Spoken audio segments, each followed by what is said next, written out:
اللہ وبرکاتہ۔ سورۃ التوبہ آیت نمبر 97۔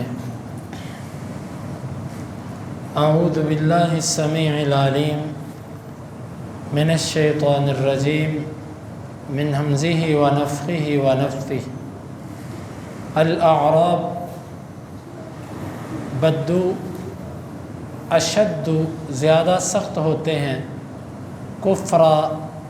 کفر کے اعتبار سے، و نفاق اور نفاق کے اعتبار سے، و اجدر اور زیادہ لائق ہے، اللہ یعلم کہ نہ وہ جانے، حدود ان حدوں کو، ما انزل اللہ جو اللہ نے نازل کی، علی پر رسولہ اپنے رسول، واللہ اور اللہ تعالی علیم علم والا ہے، حکیم حکمت والا ہے۔ ومن اور بعض الاعراب دیہاتیوں سے، من وہ ہے، یتخذ جو بنا لیتا ہے، ما اسے، ينفق جو وہ خرچ کرتا ہے، مغرما بوجھ تاوان، ویتربص اور وہ انتظار کرتا ہے، بکم آپ کے ساتھ، الدوائر حوادث زمانہ کا،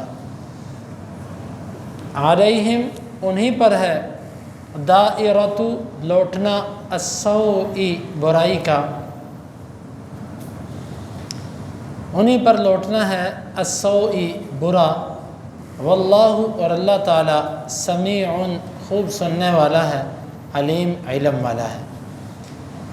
ومن اور بعد الاعراب دیہاتیوں سے، من وہ ہے، یؤمن وہ ایمان لاتا ہے، باللہ اللہ کے ساتھ، والیوم الآخر اور آخرت کے دن کے ساتھ، ویتخذ اور وہ بنا لیتا ہے، ما اسے، ينفق جو وہ خرچ کرتا ہے، قربات قرب کا ذریعہ، تقرب، عند پاس، اللہ اللہ کے، والصلوات اور دعاؤں کا ذریعہ، الرسول رسول کی، الا خبردار، انہا یقیناً وہ صدقات، قربت قرب ہیں، لہم ان کے لیے، سیدخلہم ان قریب انہیں داخل کرے گا، اللہ اللہ، فی میں رحمتہ اپنی رحمت، ان بے شک اللہ اللہ، غفور معاف کرنے والا ہے، رحیم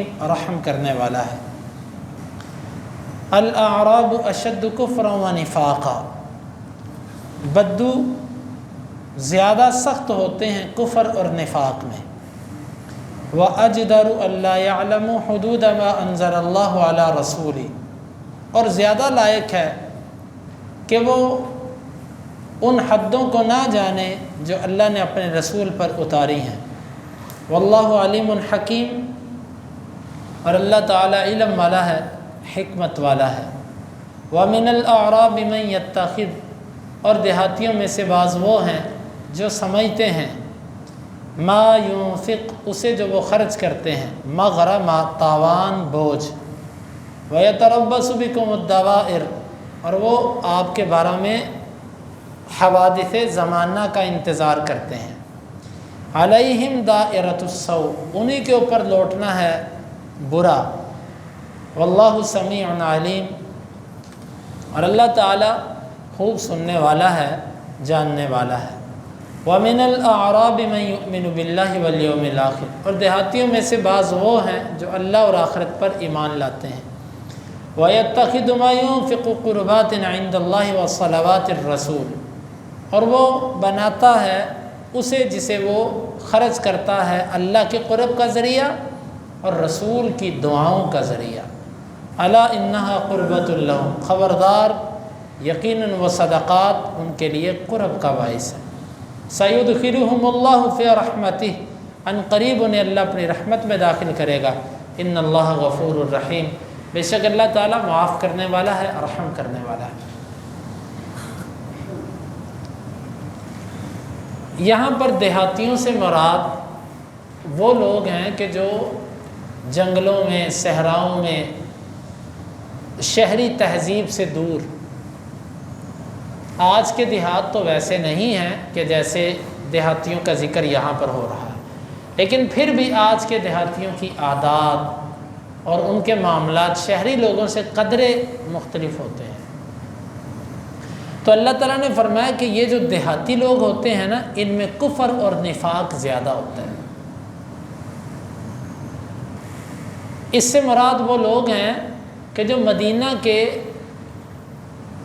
گرد میں پائے جانے والے، گرد و نواح میں پائے جانے والے دیہات میں رہتے تھے، اور یہ اللہ کے رسول صلی اللہ علیہ وسلم کی صحبت میں نہیں رہے تھے، صحابہ کرام کی مجلسوں میں نہیں بیٹھے تھے، علم اور بصیرت کی مجلسیں انہوں نے اٹینڈ نہیں کی تھی، اس میں حاضر نہیں ہوئے تھے، جس وجہ سے ان کی کوئی تربیت خاص نہیں ہو سکی۔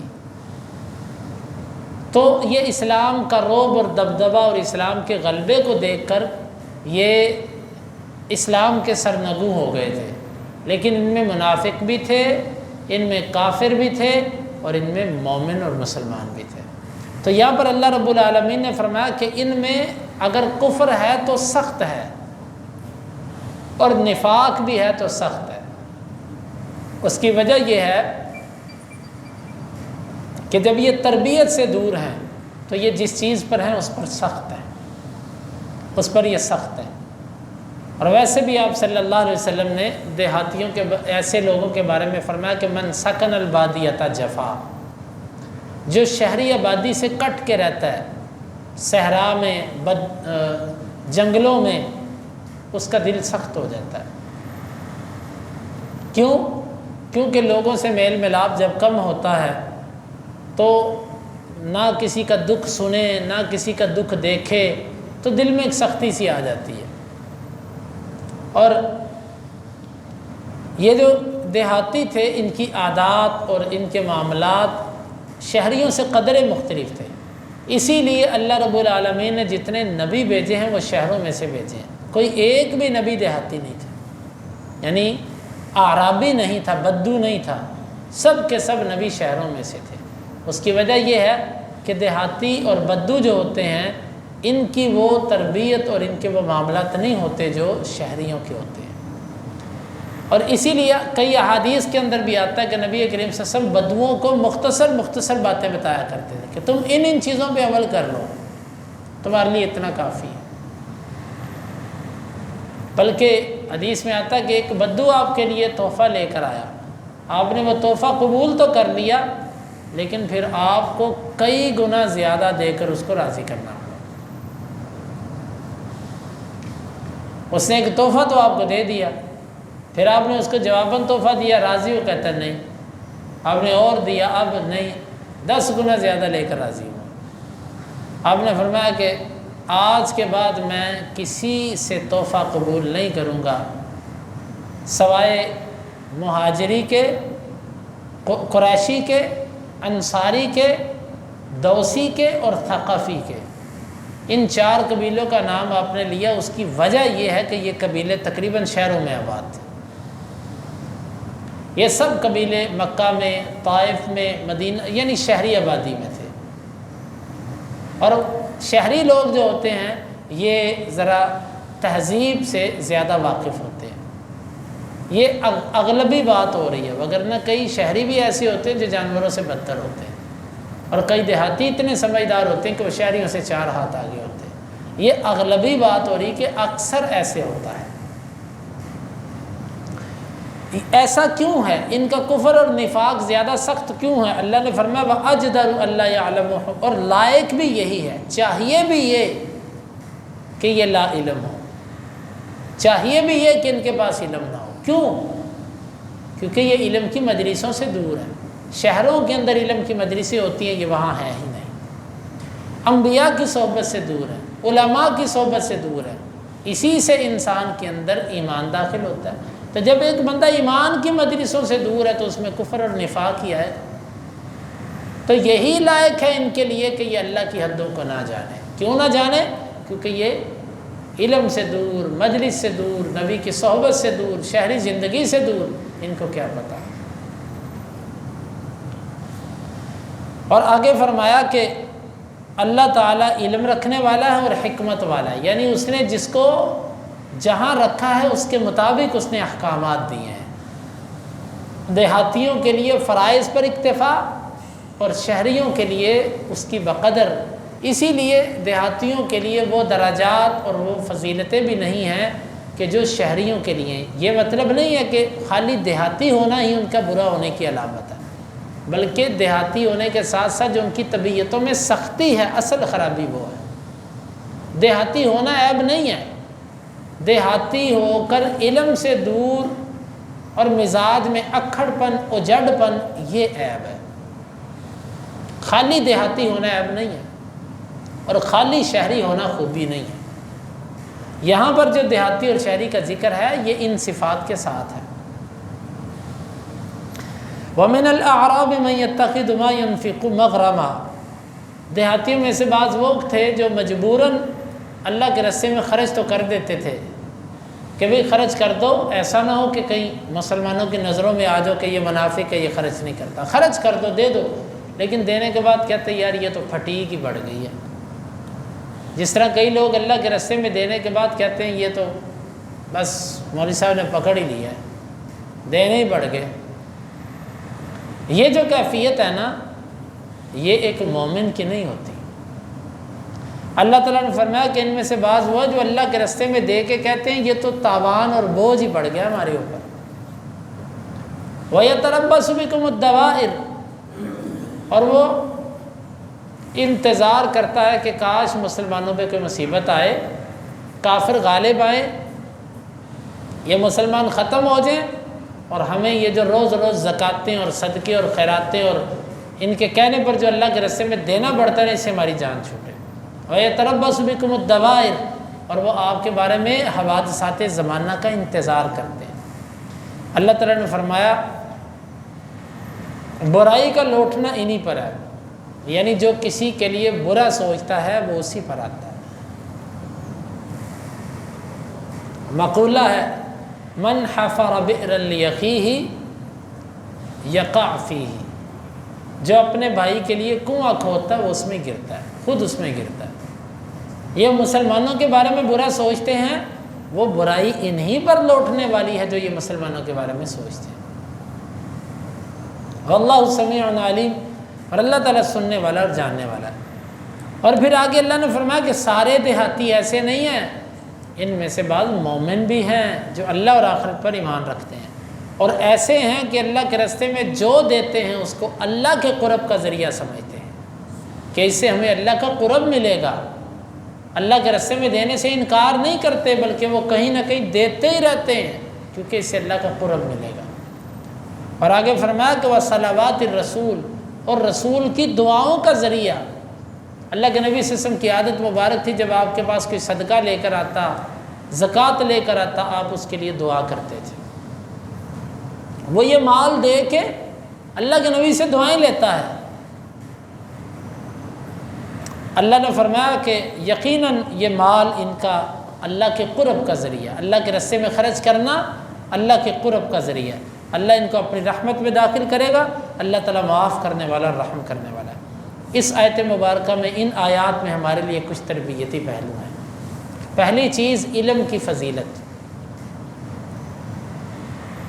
شہریوں کی اگر کوئی فضیلت ہے تو وہ علم کی وجہ سے، خالی شہری ہونے کی وجہ سے نہیں، کہ یہاں پر علم کے مواقع زیادہ ہوتے ہیں، علماء زیادہ ہوتے ہیں، مجلسیں زیادہ ہوتی ہیں۔ اور دیہاتیوں کی مذمت اس اعتبار سے کہ وہ خیر اور علم سے دور ہیں، اس وجہ سے نہیں کہ وہ دیہاتی ہیں، بلکہ وہ علم اور خیر، یہاں سے علم کی فضیلت معلوم ہوتی ہے۔ اور یہ بات بھی سمجھ آتی ہے کہ ہمیشہ ہم جہاں پر رہائش اختیار کریں وہاں پر پہلے دیکھیں کہ یہاں پر ہمارے ایمان کی بہتری کے لیے کیا ہے۔ جس طرح کہ کہا جاتا ہے نا کہ گھر بنانے سے پہلے پڑوسی کو دیکھو کہ پڑوسی کیسا ہے، اسی طرح گھر بنانے سے پہلے یہ دیکھیں کہ ہماری تربیت کے لیے یہاں پر کیا ہے۔ مسجد کا قرب حاصل کرنے کی کوشش کریں۔ اور اس آیت مبارکہ سے یہ بھی معلوم ہوا کہ بوجھ سمجھ کے اللہ کے راستے میں دینا یہ منافقوں کی علامت ہے۔ یار اب تو دینا ہی پڑنا ہے، منہ رکھنا پڑے گا، دو خوشی سے دو، اکتاؤ نہیں۔ جب کوئی بندہ ہاتھ روکتا ہے نا تو اللہ بھی روکتا ہے، یہ تو بات پکی ہے۔ رب کہتا ہے جب تو میرے بندوں سے روکتا ہے تو میرے سے بے حساب مانگتا ہے۔